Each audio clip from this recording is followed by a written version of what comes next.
تو نمازوں کو بنانا، جس ہماری نماز بن گئی تو یہ نماز ساری زندگی بنا دے گی۔ اس لیے قیامت میں سب سے پہلے نماز کا حساب ہوگا۔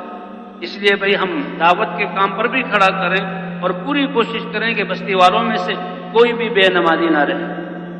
ہم چاہتے ہیں کہ ہمارے سارے شعبوں میں درست کی آ جائے تو نماز پر ڈال دیں، کیونکہ نماز اللہ کا اتنا بڑا امر ہے کہ انسان سب چیزوں کو چھوڑ کر، سب چیزوں کا خیال چھوڑ کر، اپنے آپ کو نکال کر اللہ کے سامنے کھڑا ہوتا ہے۔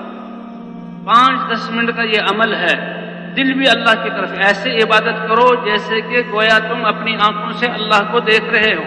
اگر یہ حاصل نہیں ہو سکتا تو اتنا تو ہے کہ اللہ مجھے اس نماز پڑھتے ہوئے دیکھ رہا ہے، تو دل بھی اللہ کی طرف متوجہ، زبان سے بھی وہ کلام جو اللہ نے فرمایا، تکبیر، تسبیحات، قرآن کی قراءت، ثنا، سورہ فاتحہ، اور اعضاء بھی جو ہیں جو پابند ہیں اعمال، اب کھڑے ہونا ہے، اب رکوع میں جانا ہے، اب سجدے میں جانا ہے، اور کان بھی کہ امام پڑھ رہا ہے تو اس کی قراءت کی طرف، سارے اعضاء کو نماز میں اللہ کے حکم کا پابند کر دیا۔ تو یہ اتنا بڑا عمل ہے کہ اب اس کی زندگی میں جتنے بھی اعمال ہیں وہ سارے اللہ کے حکم کے مطابق بن جائیں گے۔ جس کی نماز بن گئی اس کی زندگی بن گئی۔ ہم اپنی زندگی بنانا چاہیں، اپنی اولاد کی تربیت کرنا چاہیں، شعبوں میں صلاح لانا چاہیں تو نماز کی طرف متوجہ کریں۔ ایک شخص ایمان لایا، صحابی بنے، حضور صلی اللہ علیہ وسلم کی خدمت میں، لیکن کچھ پرانی عادتیں تھیں، چوری یا دوسری وہ بھی کرتے۔ صحابہ کرام نے کہا، اے اللہ کے رسول، فلاں اسلام میں داخل تو ہو گیا، کلمہ تو اس نے پڑھ لیا، لیکن وہ فلاں کام بھی کرتا ہے۔ آپ صلی اللہ علیہ وسلم نے فرمایا کہ وہ نماز پڑھتا ہے، عرض کیا کہ نماز پڑھتا ہے، کہ اس کی نماز ان قریب ان سارے کاموں سے اس کو روک دے گی۔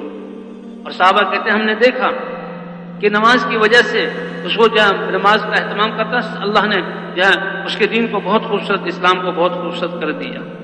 اور قیامت میں سب سے پہلے نماز کا حساب ہوگا۔ جس کی دیکھو اس کی نماز، اگر اس کی نماز اچھی نکل آئی تو یہ دلیل ہے اس کے باقی اعمال بھی اچھے ہیں، اور خدا نہ خواستہ اگر نماز خراب ہو گئی تو اس کے باقی اعمال بھی بگڑیں گے۔ حضرت عمر رضی اللہ تعالی عنہ کسی شخص کے بارے میں کسی علاقے کی ذمہ داری کا ارادہ فرماتے تو اس کی نمازوں کو دیکھتے تھے۔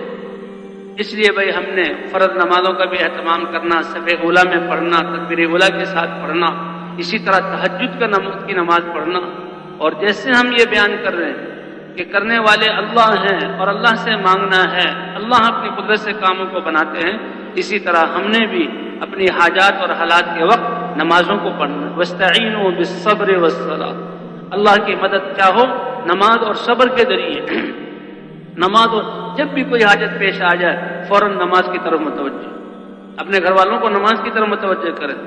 نماز ایسی بڑی طاقت ہے کہ دنیا کی ساری مخلوقات اور سارے اسباب، ساری قوتیں جمع ہو کر جن کاموں اس کے کرنے سے عاجز ہوں، ایمان والا اللہ سے اپنی نماز کے ذریعے وہ کرا سکتا ہے۔ نماز کے ذریعے حضور صلی اللہ علیہ وسلم کلما حزبہ امر فزع الی الصلاۃ، جب کبھی بھی حضور صلی اللہ علیہ وسلم کو کوئی پریشانی آتی تو فوراً نماز کی طرف دوڑتے تھے۔ غزوہ بدر کے موقع پر حضور صلی اللہ علیہ وسلم تو وہ 40 آدمیوں کا قافلہ جو سامان تجارت لے جا رہا تھا اس کو لینے کے لیے حضور صلی اللہ علیہ وسلم چلے، لیکن اللہ نے اپنی قدرت کو ظاہر کرنا تھا۔ غزوہ بدر کے مقام پر 1000 مکے کے جنگجو پورے ہتھیاروں سے مسلح ہو کر وہ سامنے آ گئے۔ تو حضور صلی اللہ علیہ وسلم کے حضرت ابوبکر صدیق رضی اللہ تعالیٰ عنہ فرماتے ہیں کہ ہم نے حضور صلی اللہ علیہ وسلم کے لیے ایک جھونپڑا بنایا، آپ صلی اللہ علیہ وسلم، عریش کہتے ہیں عربی میں، آج وہاں مسجد عریش کے نام سے بہت بڑی مسجد، اور حضور صلی اللہ علیہ وسلم اللہ کے سامنے نماز میں کھڑے ہو گئے اور رو رہے ہیں اور آنسو بہہ رہے ہیں۔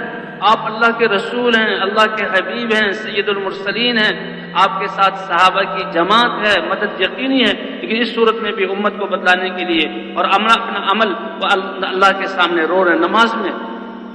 اے اللہ، اگر یہ جماعت تھوڑی سی جس کو میں لے کر آیا ہوں اگر اس کا صفایا ہو گیا تو پھر محنت پر پانی پھر جائے۔